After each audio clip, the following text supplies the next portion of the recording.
Marketing advertising है, marketing sales है, marketing events के लिए स्पॉन्सरशिप को लेके आने का नाम है।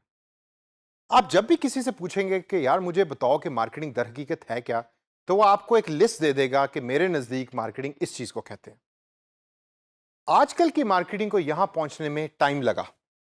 इस टाइम को हम कहते हैं एवोल्यूशन प्रोसेस। इस सेशन के अंदर मैं आपको बताऊंगा कि एवोल्यूशन ऑफ मार्केटिंग कैसे हुई।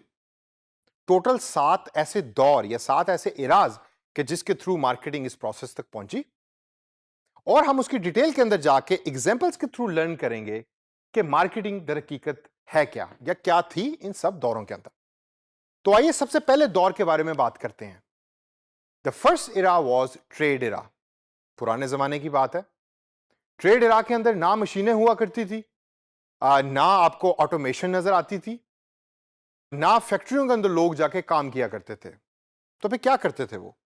बार्टर सिस्टम का नाम सुना है आपने? बार्टर सिस्टम से मुराद यह है कि मेरे पास कपास है और आपके पास गंदम है, आओ एक्सचेंज करें। तो उस दौर के अंदर मार्केटिंग नाम था एक्सप्लोरेशन का, या यह देखना कि दूसरा बंदा जो है वो क्या प्रोड्यूस कर रहा है जिसका मुझे फायदा हो सकता है। यह वही दौर है कि जिसके अंदर हमने गैस को भी एक्सप्लोर किया, जिसके अंदर इंसानियत ने ऑयल को भी एक्सप्लोर किया। तो उस जमाने में मार्केटिंग एक्सप्लोरेशन को कहते थे। अब आता है दूसरा दौर जिसको हम कहते हैं प्रोडक्शन एरा। इसके बारे में तो आप जानते ही होंगे। यह दौर शुरू हुआ 1860 से लेकर 1910 तक। इसके अंदर फैक्ट्रीज लगी, मशीन्स लगी, लोग फैक्ट्री जाना शुरू हुए। हम अक्सर देखते हैं कि लोग फैक्ट्री में जाकर चिप्स के रैपर्स को पैक कर रहे हैं। यह इसी दौर में हुआ या इस दौर में शुरू हुआ। तो मार्केटिंग का फोकस फिर क्या था प्रोडक्शन एरा में? मार्केटिंग का फोकस यह था कि प्रोडक्शन एफिशिएंसी को बढ़ाया जाए। जो इंसान या जो वर्कर 8 पैकेट्स दिन के अंदर पैक कर रहा है, उसकी एफिशिएंसी को बढ़ाकर उस 8 को 15 के अंदर कन्वर्ट किया जाए, और मार्केटिंग उस चीज के ऊपर फोकस कर रही थी। इस प्रोडक्शन एरा के बाद तीसरा जो दौर आया वो बड़ा इंटरेस्टिंग था। उसको हम कहते हैं सेल्स का दौर या सेल्स एरा। अब सेल्स एरा बेसिकली क्या है? सेल्स एरा है कि प्रोडक्शन भी हो गई, मार्केटिंग ने उसके ऊपर फोकस कर दिया। अब प्रोडक्ट तैयार पड़ी है तो उसको बेचने के लिए you need a sales person. तो मार्केटिंग फिर नाम हो गया सेलिंग का। आप अच्छे से अच्छे सेल्स के लोग हायर करते थे, उनको प्रोडक्ट्स के बारे में बताते थे, और वो जाके मार्केट के अंदर प्रोडक्ट्स को बेचा करते थे। और ये जो दौर है ये था 1920 से लेकर 1930 तक, जिसके अंदर मार्केटिंग सिर्फ सेलिंग का नाम होती थी। फिर अगला दौर आया।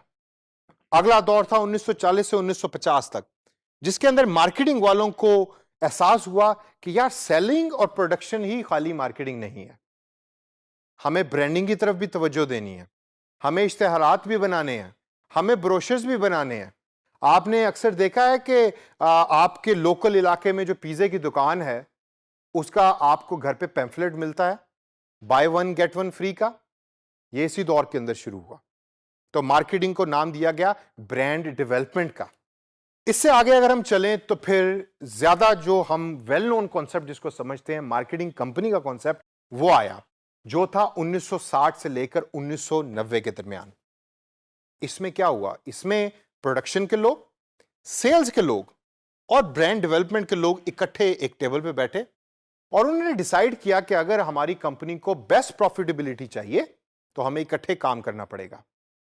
तो फिर सारी कस्टमर स्ट्रेटजीज जो बनने लगी वो इकट्ठे बैठ के बनने लगी, और hence it is called the marketing company era.